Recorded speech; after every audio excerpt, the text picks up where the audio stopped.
Salam uşaqlar. Bu günləri Molla Pənah Vaqifin yazıları haqqında məlumat alacağıq. Bilirsiniz ki, Vaqif hər nədən öncə Azərbaycanın tarixində həm də siyasi xadim kimi qalmışdı. Qarabağ xanlığının eşqçisi kimi çıxış eləmişdi. Yəni o vəzifəni tutmuşdu və yazılsın ki, dövrün bir çox ictimai-siyasi hadisələrini birbaşa şahidlik etmişdi. Molla Pənah Vaqif yaradıcılığa lirik şeirlərlə başlayıb, əsərlərini yalnız lirik növdə yazıb, həm əruz, həm də hecə vəzinə müraciət edib. Yalnız nəzmlə yazıb yazılsın. Epik növdə yazmayıb, yəni poema müəllifi deyil. Hecə vəzinə yazsa da yazılsın ki, gərəli janrına müraciət etməyib. Müxtəlif şeir vadlərindən, həm bənddən, həm də beytdən öz yazısında istifadə edib. Vaqif həm klassik üslubda uşaqlar, qəzəli müxəmməs, həm də xalq yaradıcı üslubunda şeirlər yazmışdı. Yaradıcılığında məhəbbətin tərənnümü əsas yer tutur. Yəni, Vaqifin digərlərindən fərqlənən əsas cəhətlərdən biri də nədir?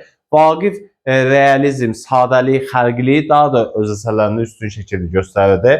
Məhəbbət mövzuda yazdığı əsərlərdə ilahi, sufiyanə eşq yox, real məhəbbətin tərənnümü öz əksini tapmışdır. Yazılsın ki, sənətkarın lirik qəhrəmanı, yəni əsərimizin lirik qəhrəmanı gerçək məhəbbət duyğularını yaşayan konkret insanlardır. Yəni, Füzulinin lirik qəhrəmanı ilə Vaqifin lirik qəhrəmanı fərqli insanlardır. Əgər Füzulidə belə deyək ki, belə sufiyanə eşq öz əksini tapılırsa, tərk dünya öz əksini tapılırsa, burada real sevən obrazdan söhbət gedir. Onların sevdikləri bəzən isə konkret adlar ilə göstərilən real gözəllərdir. Ən çox istifadə etdiyi janr qoşma janrıdır. Yəni, bu onun yazında üstünlüyü təşkil edib. Vaqif öz məktəbini sadəlik, xərqlilik və nikbinlik kimi əlamətlərdə zənginləşdirmişdir yazılarsan. Əsərlərində Azərbaycan qadının geyimi, davranışı, mənəvi aləmini birlikdə təqdim edir. Onu kamalda yetkin, gözəllikdə qüsursuz görməyi arzulayırdı. Yazılarsın ki, Vaqifin ömrünün sonu tarixdən də bilirsiniz ki, müəyyən qədər çətinliklərlə keçib. Nikbin yaradıcılığı ömrünün axırına qədər yox, müəyyən bir yerinə qədər nikbin yazığı var. Ömrünün sonlarına yaxın yazılarsın ki, yazılığında nisbətən bədbin notlar müşahidə olunur. Bu, onun yazdığı son dövrlərdə yazdığı Bax və Görmədim əsərlərində özəlidir. Bax qəzəldir, Görmədim isə müxəmməsdir. Burada zəmanəsinin ictimai-siyasi vəziyyətinə öz kəskin etirazını bildirmişdir. Yazılarsın ki, dostum Molla Vəli Vidadiyə Bax rədifli qəzəlində insanları zamanın gərdişindən, hadisələrdən, Qacarın ölümündən sonraki taleyindən narahat olmağa çağırır. Yəni, deyir ki, insanlar Molla Pənah Vaqifin dostu Vidadiyə yazdığı belə bir şey var. Deyir ki, ey Vidadi, gərdişi dövran-ı kəcrəftara bax, rüzgara qıl tamaşa, kara bax, kirdara bax. İnsanları zamanın gedişatında olan o narahatçılığı öz o əsərində əksini tapmışdır.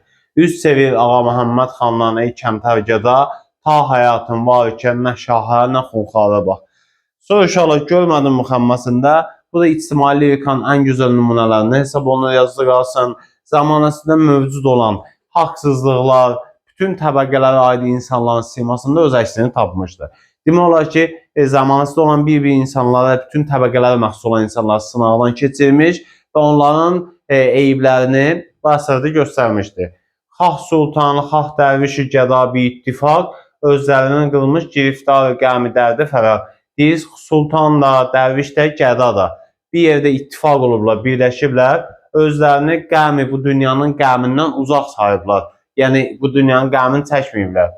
Zifey dünyadadır hər ehtiyac işlədir, bu dünyadadır bütün əziyyət də, iştiyaq da, çətinlik də. Munca kim etdim tamaşa, sözlərə qulaq astım deyib, bu qədər sözlərə qulaq astım, bu belə söhbətlər eşitdim. Böhtandan savayı başqa heç şey görmədim. Kizbi böhtandan savayı bir hekayət görmədim. İnşallah bayaqlarda deyimiz ki, Vaqifin yazında daha çox istifadə etdiyi janr qoşma janrı idi. Birinci pəri qoşmasıdır. Boyun sürahidir, bədənin billur, gərdənin çəkilmiş minadan pəri. Sən ha bir sonarsan, cüda düşübsən, bir bölük yaşılbaş sonardan pəri. İxtilatın şirin sözlü məzəli, şəkər gülüşündən canlar təzəli, ellər yaraşığı, ölkə gözəli, nə gözəl doğubsan anadan pəri. Üz yanında tökülübdür tel nazik, sinə meydan zürt pərişan bel nazik, ağız nazik, dodaq nazik, dil nazik, ağ əllərin alvan hənadan pəri. Ovçusu olmuşam sən tək maralın, xəyalımdan çıxmaz hər giz xəyalın, enliyi, kirşanı neylər zamanın, sən elə gözəlsən binadan pəri. Günəş təki hər çıxanda səhərdən, alırsan Vaqifin əqlini sərdən, duatınam salma məni nəzərdən, əski olmayasan sənadan pəri. Pəri qoşması uşaqlar yazılırsın ki, lirik növdə heca vəzdə qoşma janrında yazılıb, bəndlər şəklindədir.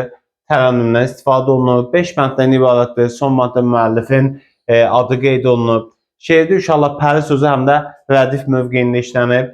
Rədif həm də bədii xitabdır. Yəni pəri sözü həm rədifdir, həm də bədii xitabdır yazdırarsan. Adlandırması ilə rədif əsasındadır. Əsərin adı ilə müraciət olunan obyektimiz eynidir. Qoşma realist şeir nümunəsidir. Realist yəni konkret tanıdığı, şairin tanıdığı insan haqqında yazılıb. Şair el-obanı təriflədiyi, şairin özündə yaxşı tanıdığı ağıllı bir qıza həsr olunub yazdırılsın. Bütün bəndlərində demək olar ki, rədifdən istifadə olunub. Müəllifin adı çəkilir, ancaq özünə müraciət etməyib.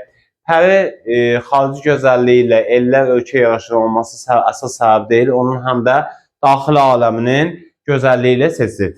İnşallah diqqətli olasınız, diqqətli olasınız. Qoşmada gözəlin artıq ola həm də kəmalı fikri vurğulanmır. Yəni bu Vaqifin ümumi yaradıcılığına aiddir. Aydın oldu mu? Bu söz. Sonra qafiyə qəzəldən başı çıxan kimi təsvir olunması Vaqifin ümumi yaradıcılığına aiddir. Yəni sırf pəri qoşmasına aid deyil. Şeiri həmçinin hər yetinə gözəl demir fikirdə əsərdə vurğulanmır. Bu da yazılsın ki, Vaqifin ümumi yaradıcılığına aiddir. Real gözəlin tərənnümü verilib. Qoşmanın məzmunca gözəlləmə növünə aiddir. Pəri şeirdə güneşə bənzədir. Burada təşbih yaradılıb yazılsın. Müəllif özünü pəri üçün duaçı adlandırır. Qoşmada xarici portret yaradılıb.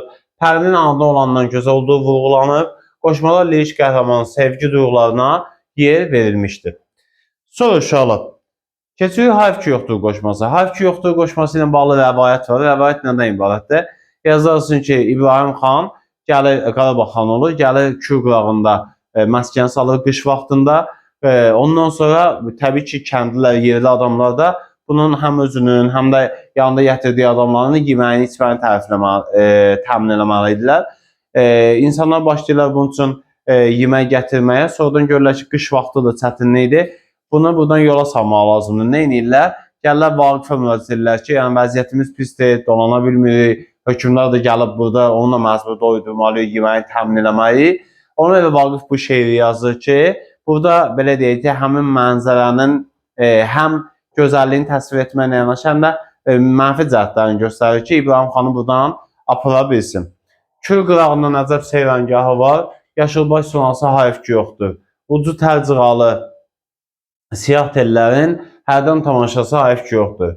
Qış günü qışları qıraq basanın, gözüdür aranın cümlə cahanın. Belə gözəl yerin, gözəl məkanın bir gözəl obası hayf ki yoxdur. Elə gözəl var bunların içində, ələ düşməz hər giz sinematində, söyləyən, oynağan dürüst biçimdə bəzəyi libası hayf ki yoxdur. Ucu əşrəfli bulud kimi saç, dal gərdəndə hər hürüyü bir qulaq. Kəlağayı əlvan qəsaba qırğaz, altından cunası hayf ki yoxdur. Zər haşiyə al nimtənə üstündə, xallar üz yanında, çənə üstündə. Buxağın altında, sinə üstündə, zülfün burulması hayf ki yoxdur. Ayna tutub hərdən camal görməsi, zülfə zənəxdana sığal verməsi, səhər ala gözün siyah sürməsi, əlinin hənası hayf ki yoxdur. Vaqif haqdan dilər lütfü kərəmlər, belə yerdə qalan vallah vərəmlər, yenə yada düşdü bizim sənənlər, getməyin binası hayf ki yoxdur. İnşallah, hayf ki yoxdur, qoşmadır. Bunun digər qoşmalardan fərqi nədir? Bilirik ki, qoşma 11 hecadan ibarət olur. Bu yeganə qoşmadır ki, Azərbaycan ədəbiyyatında. Bunun bir dənə birinci misalsa 12 hecadan ibarətdir. Digər misallar isə 11 hecadan ibarətdir. Hayf ki yoxdur ifadəsi işlənib, hayf ki yoxdur ifadəsi rədifdir. Bayaqlar danışdığımız kimi qoşmanın yazılması ilə bağlı rəvayət var. Əsərdə müəllif yalnız doğma təbiəti, kənd gözəllərinin geyimini, bəzəyini təsvir etmir. Bundan başqa məsələlərə də toxunur. Əsərdə şairin kədəri yazılsın ki, təəssüf hissləri ictimai mətləblər öz əksini tapmışdır. Şair öz adını çəkir, amma özünə müraciət etmir. İctimai lirika nümunəsidir. Tərənnümdən istifadə olunmayıb yazılsın. Təbiət lirikası da deyil. Şeirin bütün mənlərində bədii təzaddan istifadə olunub, çünki qarşılaşdırma verilib. Çöl qırağındakı olan insanlarda həyat və yaşayışın çətin olması əsərin ideyası hesab oluna bilər. Şeirdə alınma sözlər işlədilsə də əsərin anlaşılmasına heç bir mane törətmir. Şeir yazdırıldığı dövrlə bağlı müəyyən bir təəssürat yaradır.